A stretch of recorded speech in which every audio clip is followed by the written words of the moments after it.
아멘. 할렐루야. 수요기대에 나오신 우리 모든 성도님들을 환영합니다.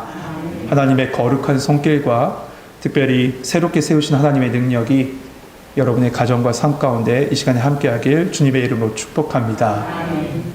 오늘 본문은 소위 사무엘의 고별 설교라고 불려지는 말씀입니다.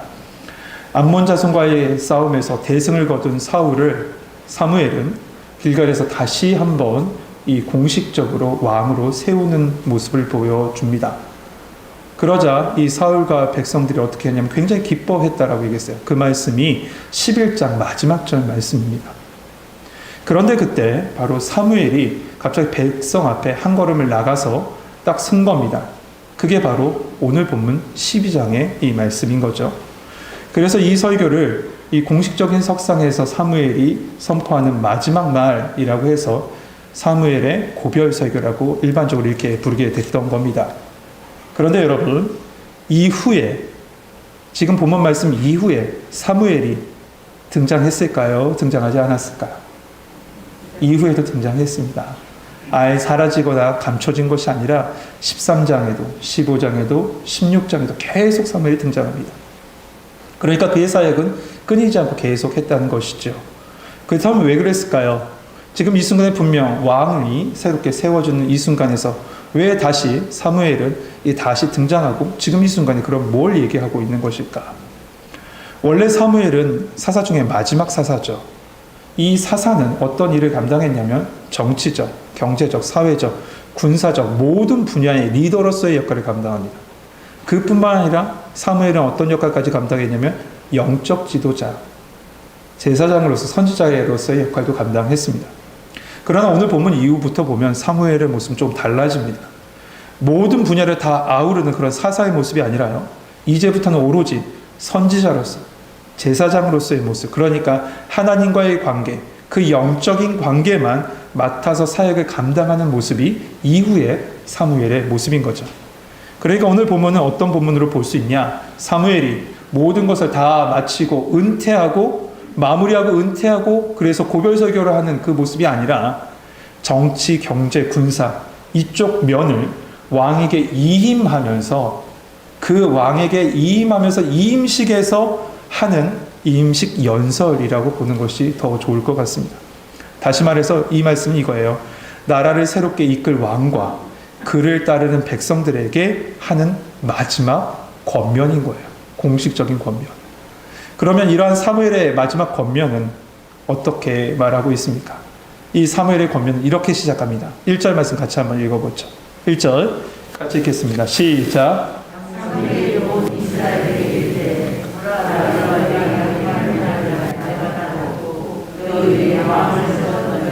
아멘. 성도 여러분, 1절 한번 자세히 보세요. 사무엘의 발언 속에 하나님이 있습니까? 하나님이 계세요? 하나님이 나타나지가 않아요. 사무엘이 뭐라고 합니까? 너희가 내게 한 말을 내가 듣고 너희 위에 왕을 세웠다. 내가 했다는 거잖아요. 말씀의 뉘앙스를 보면 내가 듣고 내가 세웠다는 거예요. 그러면 여러분 여기서 사무엘은 왜 이런 말을 했을까? 왜 이 같은 모습을 보였을까? 교만해서일까요? 아니면 자신과 자신의 아들을 무시한 것에 대한 질투심에 그런 투정어린 말로 지금 하고 있는 것일까요? 내가 했다. 내가 왕을 세웠다. 이 말만 보면 교만한 모습인 것 같아요.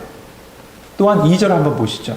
2절에 보면 이제 왕이 너희 앞에 출입하느니라. 보라, 나는 늙어서 머리가 휘어졌고 내 아들도 너희와 함께 있느니라. 내가 어려서부터 오늘까지 너희 앞에 출입하였거니와 라고 하고 있어요. 여기서 출입한다라는 말은 앞서서 이끌다라는 말이에요. 앞서서 이끈다는 말이 뭡니까? 리더가 됐다. 너희 지도자가 돼서 너희들을 이끌었단 말입니다. 출입했다는 말. 그러니까 내가 어려서부터 지금까지 머리가 휘도록 너희 앞서서 모든 일에 솔선수범하며 너희 앞서서 이끌었다. 내 아들도 그렇게 했다. 그러나 지금은 이제 너희 앞에 너희가 구한 왕이 너희를 이끌 것이다. 섭섭한 듯 아주 질투 어린 말투처럼 그렇게 이야기하는 것처럼 말씀을 보면 그렇게 느껴져요. 그런데 과연 그럴까요?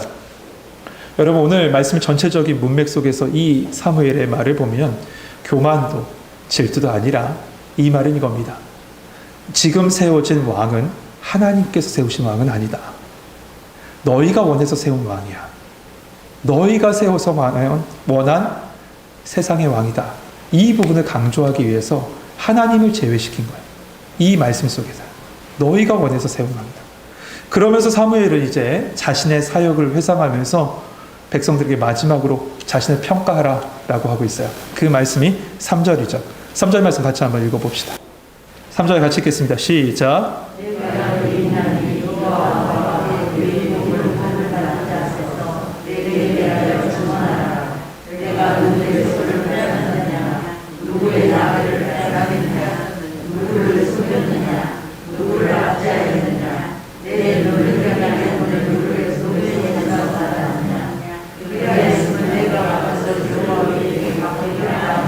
아멘. 먼저 이 사무엘은 여호와 앞과 기름 부음 받은 자, 기름 부음 받은 자가 누구냐면 사울을 이야기합니다. 그러니까 여호와 앞과 기름 부음 받은 자 앞에서 증언하라라고 합니다. 무엇을 증언하라고 합니까? 누구의 소를 빼앗았느냐? 내가 누구의 나귀를 빼앗았느냐? 누구를 속였느냐? 압제했느냐? 내가 누구의 눈을 흐리게 하는 뇌물을 받았느냐라고 지금 사무엘은 묻고 있는 거예요. 백성들에게요. 여러분 방금 이 사무엘이 물었던 말 중에 마지막 말이 이런 말이 있죠. 내가 눈을 흐리게 하는 뇌물을 받았느냐라는 말이 있습니다. 이 말을 히브리어에서 헬라어로 번역한 70인역에는 조금 다르게 아주 흥미롭게 번역해놨습니다. 뭐라고 번역했냐면 내가 신발 한 짝이라도 뇌물을 받았느냐 취했느냐 이렇게 써놨어요. 여러분 신발 한 짝 그 가치는 아무것도 가치를 제대로 할 수가 없죠. 왜냐하면 두 짝이 다 있어야지만 그 가치가 제대로 되니까요. 그러니까 신발 한 짝이라는 말은 매우 값어치 없는 것을 상징합니다. 그러니까 이 말은 한마디로 아주 작은 것, 값어치 없는 것이라도 내가 뇌물을 받았느냐 받지 않았느냐 본인은 받지 않았다는 거예요. 그런데 여러분 이 사무엘의 질문 속에 이 말 속에 우리가 주목해야 될 단어가 있어요. 그 말은 뭐냐면 빼앗았느냐 받았느냐라는 이 말 원어인 라카흐라는 말을 한번 주목하셔야 됩니다. 이 말은 원래는 미리부터 여러분은 보셨을 겁니다. 제가 이 말씀을 나눴던 기억이 나는데 라카흐가 어디서 등장하냐면 8장에서 아주 중요한 단어라고 말씀을 나눴던 기억이 있어요. 그 말씀이 뭡니까? 세상의 왕이 세워질 때 여러 가지 패단이 있을 것이다. 그 패단이 있을 것인데 어떤 패단이 있을 것이냐? 빼앗기는, 취하는 패단이 있을 것이다. 왕에게 빼앗기는 패단이 있을 것이다. 했을 때 라카흐라는 말을 반복적으로 했던 모습을 보게 돼요. 그만큼 중요하죠. 8장에서는 우리말로 이렇게 되어 있습니다. 데려가다, 가져가다, 끌어가다, 거두다 이런 말로 쓰여져 있지만 그 원어는 단 한 단어 라카흐였어요. 그리고 오늘 본문에서 똑같이 얘기하는 거죠. 동일하게 라카흐. 이 말은 뭐예요? 지금 사무엘 동일하게 이 라카흐 말을 쓰면서 이렇게 얘기한 거예요. 이제 너희가 세운 왕은 앞서 이야기했던 것처럼 하나님이 경고하신 것처럼 라카흐 빼앗고 취하고 데려가고 가져가고 끌어가고 거둘 것이지만 나는 그렇게 했다 아니다? 아니다 라는 것을 이야기하고 있는 거예요. 이에 백성들은 똑같이 동일하게 그렇게 그 말에 응답합니다. 4절 말씀 봅시다. 그들이 이르되 당신은 우리를 속이지 아니하였고 압제하지 아니하였고 누구의 손에서든지 아무것도 빼앗은 것이 없나이다 하니라. 이스라엘 백성 주저없이 대답합니다. 당신은 결코 그런 사람이 아닙니다. 당신은 결코 그런 일을 하지 않았습니다. 선지자로서 사람과 하나님 앞에서 인정받은 거죠. 저는 이 말씀을 보면서 마지막에 이렇게 제가 메모를 해왔어요. 하나님, 저도 이렇게 되길 원합니다. 모든 교육자도 이렇게 되길 원합니다. 하나님과 사람 앞에 인정받는 교육자로 세워주시옵소서. 여러분 우리 모든 교육자를 위해서 그렇게 기도해 주시기 바랍니다. 그런데 성도 여러분, 이 사무엘이 단순하게 사람들 앞에서 이렇게 인정받으려고 이 말을 했던 것일까? 그것은 아닐 겁니다. 그 이유는 이어지는 권면에 대한 권위를 세우기 위해서 이렇게 이야기하고 있는 거예요. 여러분 잘 아시잖아요. 삶이 동반되지 않는 말은 결코 힘이 없다는 거예요. 삶이 동반되지 않는 권면은요, 그저 영혼 없는 꽹가리 소리와 마찬가지예요. 사도 바울도 밀레도에서 에베소 장로들을 이렇게 초청합니다. 마지막 고별 설교를 밀레도에서 한 거죠. 그때 바울이 뭐라고 얘기했냐면 나는 은금도 의복도 탐하지 아니하였고 여러분이 아는 바와 같이 이 손으로 나와 내 동행들을 쓰는 것을 다 충당했습니다. 이렇게 먼저 얘기합니다. 사도 바울의 삶을 이야기하고 권위를 세운 거죠. 그러면서 이어서 뭐라고 얘기했냐면 여러분 범사에 이처럼 모범을 보인 것처럼 여러분도 수고하고 그것을 말씀을 기억하십시오. 이렇게 하고 있어요. 그래요. 삶이 동반되지 않는 어떤 권면은 그것은 아무것도 아닙니다. 정말 아무것도 아닌 말이 돼요. 이처럼 사무엘도 지금 사람들 앞에서 그 권면에 대한 권위를 세워놓고 본격적으로 이 말을 이어가고자 했던 거죠. 그런데 이렇게 사무엘이 권면을 딱 세워놓고 바로 권면을 너희들 이렇게 살아야 됩니다. 당신들 이스라엘 백성 이렇게 살아야 됩니다. 라고 하지 않고요. 사무엘은 다른 말을 하고 있어요. 그 말이 뭐냐면 하나님께서 행하신 모든 일들을 먼저 이야기하는 모습을 보게 돼요. 그 이유가 있습니다. 그 이유는 뭐냐면 하나님께서 행하신 일, 그러니까 나를 향해서 하나님께서 행하신 그 모든 일을 되새겨 볼 때 결국 내 인생의 정답은 뭐가 나오냐면 하나님의 은혜였구나. 그 고백이 우리의 일생 가운데, 우리의 입술 가운데 나올 수밖에 없다는 거죠. 여러분 이 시간에 여러분의 삶을 돌아보시고 다 하나님의 은혜였습니다. 다 하나님의 은혜였습니다. 이런 고백이 여러분의 입술 가운데 나오길 주님의 이름으로 축복합니다. 지금 사무엘은 하나님의 은혜를 잊은 채 살고 있는 이스라엘 백성들, 그래서 보여지는 왕을 구했던 이 이스라엘 백성들의 시선은 다시 하나님을 향해서 그 시선 돌리려고 하는 거예요. 여러분 서신서 여러분 말씀 많이 읽으셨죠? 바울의 서신서의 특징은 앞에는 교리, 뒤에는 실천편이라고 얘기합니다. 근데 이 교리를 어떻게 해석할 수 있을까?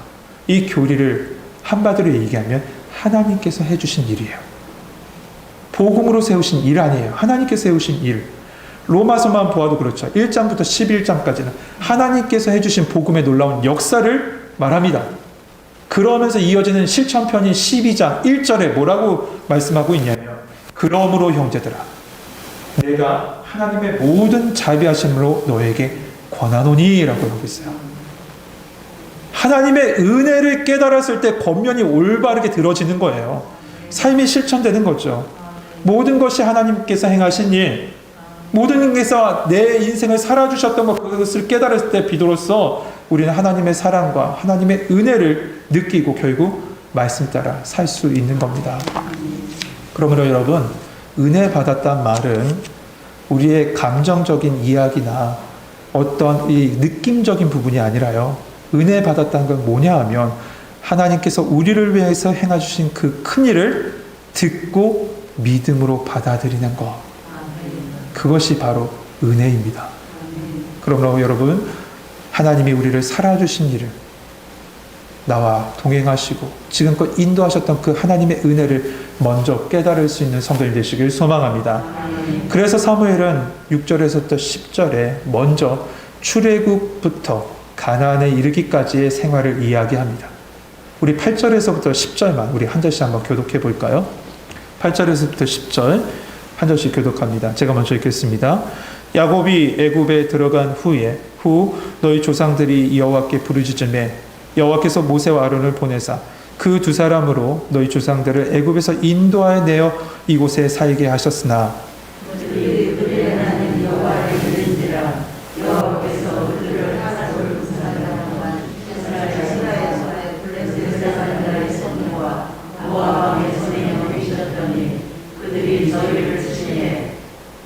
우리 10절 같이 읽겠습니다. 백성이 여호와께 부르짖어 이르되 우리가 여호와를 버리고 바알들과 아스라롯을 섬김으로 범죄하였나이다. 그러하오나 이제 우리를 원수들의 손에서 건져내소서. 그리하시면 우리가 주를 섬기겠나이다 하매. 아멘. 여러분 방금 읽은 이 말씀 쭉 보면 출애굽부터 가나안의 역사가 잘 간략하게 이렇게 소개되는 것처럼 보여지지만 저는 이 말씀 속에서 우리의 신앙과 우리의 믿음의 원리를 발견했습니다. 그 원리를 한번 보실까요? 8절 보세요. 여호와께 부르짖음에 하나님께서 어떻게 하셨습니까? 모세와 아론을 보내서 이스라엘 백성을 인도해 주셨어요. 그러나 반대가 있죠. 9절 보세요. 그들의 하나님 여호와를 이즘에 어떻게 됐습니까? 치셨다라고 했어요. 진노의 막대기를 들어 치시는 모습을 보게 돼요. 여러분, 이게 바로 우리의 신앙의 원리고 삶의 원리예요. 삶의 모습이기도 하죠. 여호와께 부르짖으면 여러분, 하나님께서 반드시 응답하십니다. 할렐루야. 예레미야 33장 3절 말씀, 하나님께서 직접 말씀하셨습니다. 너는 내게 부르짖으라. 내가 내게 응답하겠고 내가 알지 못하고 크고 비밀한 일을 내게 보이리라 말씀하셨어요. 맞습니다. 하나님께 부르짖으면 하나님께서 응답하십니다. 그러나 우리가 하나님 여호와를 잊어버리면 어떻게 합니까? 진노의 막대기를 준비하신다는 사실을 여러분 아셔야 돼요. 하지만 여러분, 그 진노의 막대기는 우리의 생명을 해하려는 막대기가 아니라 돌아오게 하시라고, 회개하게 하려고 사랑의 막대기로 우리에게 허락하신 것을 여러분 기억하십시오. 그래서 우리 10절, 오늘 본문 10절 말씀에 보면 백성들이 회개합니다. 회개하자 어떻게 됩니까? 11절에 사사를 보내서 하나님이 그 원수들에게부터 건져내신 모습을 보게 돼요. 그러면 성도 여러분, 여호와께 부르짖읍시다. 수요기도 왜 나오셨어요? 부르짖으러 나왔잖아요. 이 시간에 부르짖으면 하나님께서 반드시 응답해 주실 줄 믿습니다. 그러나 하나님을 잊고 산다면 어떻게 합니까? 그 앞에는 진노의 막대기가 기다리고 있다는 거죠. 왜요? 당신의 자녀들, 당신의 백성을 돌아오게 하려고, 잘못된 길에서 돌아오게 하려고 사랑의 매로 준비해 놓으신 겁니다. 그런데 여기서 한번 우리가 잠깐 볼 것이 있습니다. 11절 말씀에 언급된 사사들을 잠깐 한번 살펴볼까요? 먼저 여룻바울이 나오죠. 사사들. 여룻바울이 나옵니다. 여룻바울이 누굴까요? 바알과 싸운 사사 기드온입니다. 그렇죠? 기드온이에요. 입다는 여러분 잘 아시죠? 예, 기생의 아들로 태어났지만 하나님께 쓰임받는 사사였어요. 우리가 지금 새벽 예배 시간에 사사기를 보면서 계속 나눴던 말씀이에요. 마지막 사사 바로 사무엘 자신까지 언급합니다. 그런데 우리가 익숙하지 않은 인물이 나와요. 이게 베단이에요. 저는 이 사사를 이렇게 외웠거든요. 예전에 옷에 삼득이 돌아 입 엘랍산. 이 뭔 얘기인가 하시죠 지금? 사사들을 쭉 그냥 앞자만 따서 이렇게 신대원 준비하면서 그렇게 외웠던 기억이 있어요. 그런데 그 속에 베단이란 말은, 이 이름은 없습니다. 그럼 베단이 누굴까요? 많은 추측이 있어요. 실제적으로 사사기에 등장한 이름은 아닙니다. 베단. 그렇다면 그는 베단은 누구일까? 유력한 추측은 두 가지예요. 첫 번째, 누구냐 하면 드보라와 함께 가나안 왕 야빈을 물리친 군대 장관 바락, 맞아요. 바락을 잘못 표기한 것이다. 이런 추측 한 가지가 있어요. 바락을 베단이라고 잘못 표기한 것이다. 이게 첫 번째예요. 또 다른 두 번째 추측이 있어요. 아마 이것이 유력한 것 같습니다. 제 생각은 그렇습니다. 뭐냐 하면 베단이라는 이름의 뜻이 단의 아들이라는 뜻이거든요. 단의 아들. 그렇다면 사사 중에 단지파 소속 사사가 한 명 있어요. 누굴까요? 지금 사사기 보고 있는데 삼손이에요. 아, 삼손을 얘기한 걸 수 있다. 둘 중에 하나인 것 같아요. 그런데 삼손이 가능성이 더 높습니다. 아무튼 하나님께서는 이 사사들을 보내서 회개하고 하나님께 돌아온 이 이스라엘을 돌보셨던 모습을 쭉 보여주죠. 그러니까 사무엘은 이 출애굽으로부터 시작해서 자신까지 약 500년간이거든요. 그 500년간의 여호와께서 행하신 그 모든 것을 요약 진술하면서 이 속에서 이야기하고 있는 것은 단 한 가지. 뭐냐? 모든 것이 하나님의 은혜였다. 하나님께서 너희들을 지금껏 인도하셨다. 이 백성을 그렇게 인도하셨다는 거예요. 그런데 지금 이스라엘이 어떻게 했다는 거예요? 그 은혜를 받았음에도 불구하고 이스라엘은 어떻게 했냐? 12절입니다. 12절 같이 읽겠습니다. 시작.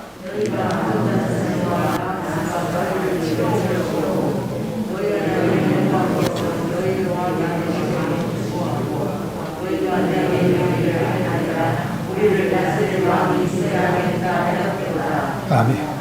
이스라엘은 자신을 애굽에서부터 구속했고 하나님 백성으로 삼으시고 지금까지 다스리시고 인도하신 하나님을 버리고 세상 왕을 구하는 잘못을 지금 저질렀다. 재차 사무엘은 그들의 죄를 깨우치고 있는 겁니다. 그러면서 너희들이 선택한 그 선택에 어마무시한 책임이 주어질 것이다 라고 경고하고 있어요. 그 말씀은 14절에서부터 15절입니다. 제가 한번 읽어보죠.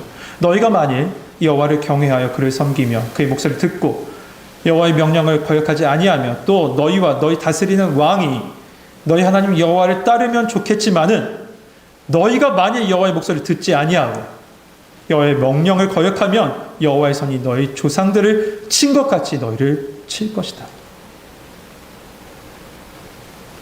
이 말을 들었는데 딱 한마디가 생각났어요. 뭐냐 하면 되풀이하지 마라. 역사를 되풀이하지 마. 역사를 되풀이하는 실수를 하지 마. 이 말씀처럼 들리더라고요. 성도 여러분, 우리도 이스라엘처럼 죄악을 되풀이하며 살아갈 때가 참 많죠. 그럼에도 불구하고 하나님은 참 우리를 사랑하셔서 또 회복시키시고 치유하십니다. 비록 고난과 연단의 길을 통과하게 하시긴 하시지만요. 하지만 하나님은 우리를 끝까지 사랑하십니다. 그리고 끝까지 붙잡으세요. 그 이유가 있어요. 왜 그런지 아십니까? 바로 우리 안에 하나님의 언약이 있기 때문에 그렇습니다. 이 모습은 하나님께서 다윗에게 하신 말씀 속에서도 드러나요. 사무엘 하 7장 14절에서부터 15절의 말씀에 보면 다윗에게 하나님께서 이렇게 말씀하십니다. 나는 그에게 아버지가 되고 그는 내게 아들이 되리라. 그가 만일 죄를 범하면 내가 사람의 매와 인생 채찍으로 징계하려니와 내가 내 앞에 물러나게 한 사울에게서 내 은총을 빼앗은 것처럼 그에게 빼앗지는 아니할 것이다 라고 얘기해요. 여러분, 범죄하는 경우에 사람 매와 인생 채찍으로 징계하시는 건 같습니다. 그러나 차이점이 있어요. 뭡니까? 패하지는 않는데요. 왜 패하지 않습니까? 다윗에게는 하나님의 언약, 메시아 언약이 그에게 있기 때문에 그래요. 성도 여러분, 우리에게는 하나님의 완전한 언약 대신 예수 그리스도가 우리 안에 계십니다. 그러기에 우리를 향한 하나님의 소망은 절대로 끊어지지 않아요. 비록 내 안에 하나님의 징계의 순간이 있고 사람 매가 주어지고 인생 채찍이 주어질 때가 분명히 있을 거예요. 그러나 하나님은 끝까지 우리를 붙잡으실 줄 믿습니다. 하지만 여러분 생각합시다. 이스라엘 백성처럼 죄와 회개, 부르짖음과 잊음, 이 두 사이에서 쳇바퀴 돌듯 반복하며 그렇게 살아가는 인생이 아니라 하나님의 인도하심 앞에 매 순간 겸손하게, 하나님은 오직 우리의 왕은 오직 하나님밖에 없습니다. 그 앞에 순종하는가, 하나님의 살아주심을 믿고 나를 완전히 맡길 수 있는 성도님 되시길 소망합니다. 오늘 이러한 은혜가, 이 말씀의 은혜가 여러분의 삶 가운데 함께 하시길 주님의 이름으로 축복합니다. 우리 찬송가 91장 찬양하시면서 우리 같이 기도하죠. 찬송가 91장입니다. 슬픈 마음 있는 사람 예수 믿으면 같이 찬양하시겠습니다.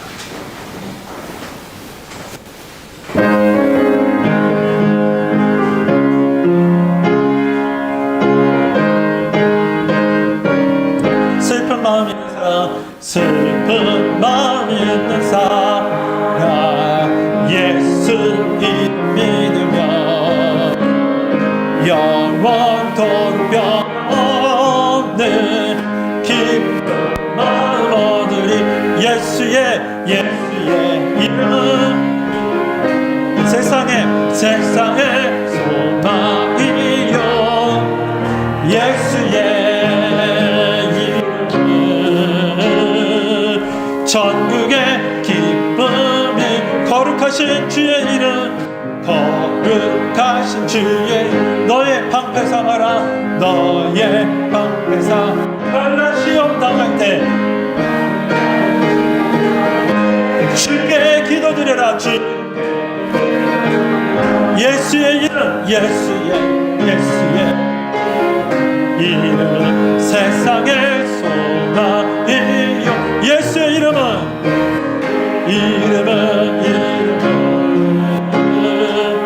전국의 기쁨일세. 존귀하신 주의 이름, 존귀하신 주 우리 기쁨됩니다. 주의 기뻐 찬송 부르리, 기뻐 찬송 부르리. 예수의 이름은 세상의 소망입니다. 세상의 소망이요 예수의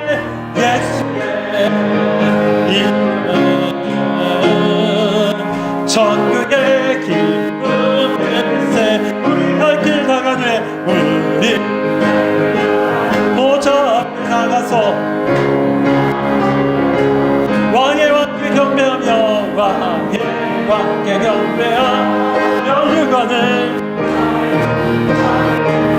예수의 이름은 세상의 소망이요 예수의 이름은 전국의 길. 우리 이절만 찬양합시다. 거룩하신 나의 방패 삼으시다. 나의 방패 삼으라. 혼란 시험 당할 때 주께 기도드려라. 주께 다시 고백합니다. 거룩하신 주의 이름, 거룩하신 주의 이름. 너의 혼란 시험 당할 때 주께 기도드려라. 예수의 이름입니다. 예수의 이름은 세상의 소망입니다. 세상의 소망이요 예수의 이름은 전국의 기쁨이. 예수의 이름은 세상의 소망. 예수의 이름은 세상의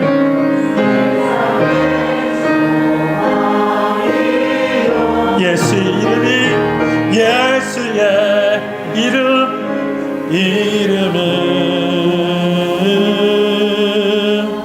전국의 기쁨일세.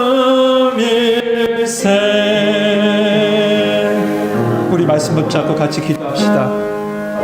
오늘 말씀 속에서 우리에게 주신 이 말씀은 한 가지입니다.